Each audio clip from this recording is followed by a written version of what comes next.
Welcome back to the third season of Corey Rereads. Now, I've been read The Picnic and Goodbye Geese already. And now it's time to read the third and final book in this chapter book. It's called Miss Nelson is Missing.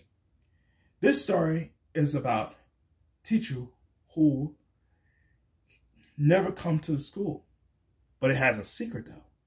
But because you never, ever tell to no one. Not even you. Because this book really means a lot. And I cannot wait to read it again to you. So, are you ready to do this?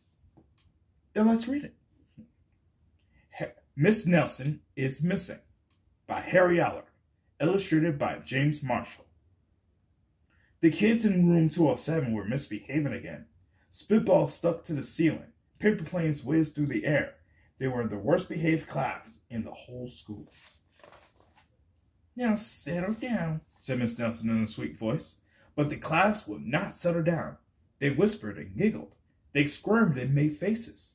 They were even rude during story hour, and they always refused to do their lessons. "Something might have to be done," said Miss Nelson. The next morning, Miss Nelson did not come to school. "Wow," yelled the kids. "Now we can really act up." They began to make more spitballs and paper planes. "Today, let's just be terrible," they said. "Not so fast," hissed an unpleasant voice. A woman in an ugly black dress stood before them. "I am your new teacher, Miss Viola Swamp." And she rapped the desk with her ruler. "Where is Miss Nelson?" asked the kids. "Never mind that," snapped Miss Swamp. "Open those arithmetic books." Miss Nelson's kids did as they were told. They could see that Miss Swamp was a real witch. She meant business. Right away, she put them to work, and she loaded them with homework. "We'll have no story hour," said Miss Swamp. "Keep your mouths shut," said Miss Swamp. "Sit perfectly still," said Miss Swamp. "And if you misbehave, you'll be sorry," said Miss Swamp. The kids in room 207 had never worked so hard. Days went by, and there was no sign of Miss Nelson. The kids missed Miss Nelson. "Maybe we should try to find her," they said. Some of them went to the police. Detective Smog was assigned to the case. He listened to their story. He scratched his chin. He said, "I think Miss Nelson is missing." Detective Smog would not be much help. Other kids went to Miss Nelson's house. The shades were tightly drawn, and no one entered the door. In fact, the only person they did see was the wicked Miss Viola Swamp coming up the street. "If she sees us, she'll give us more homework." They got away just in time. "Maybe something terrible happened to Miss Nelson. Maybe she was gobbled by a shark," said one of the kids. But that didn't seem likely. "Maybe Miss Nelson went to Mars," said another kid. But that didn't seem likely either. "I know," exclaimed one know-it-all. "Maybe Miss Nelson's car was carried off by a swarm of angry butterflies." But that was the least likely of all. The kids in room 207 became very discouraged.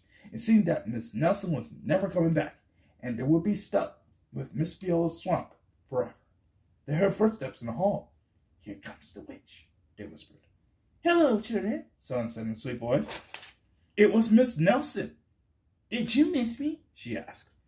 "We certainly did," cried all the kids. "Where were you?" "That was my little secret," said Miss Nelson.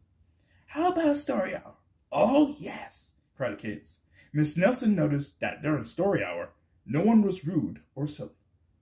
"What brought about this lovely change?" she asked. "That's our little secret," said the kids. Back home, Miss Nelson took off her coat and hung it in the closet, right next to an ugly black dress. When it was time for bed, she sang a little song. "I'll never tell," she said to herself with a smile. P.S. Detective Miss Smog is working on a new case. He is now looking for Miss Viola Swamp. The end. That was fun. And I cannot wait to recap all 3 books for today. And you don't want to miss that. We'll be right back.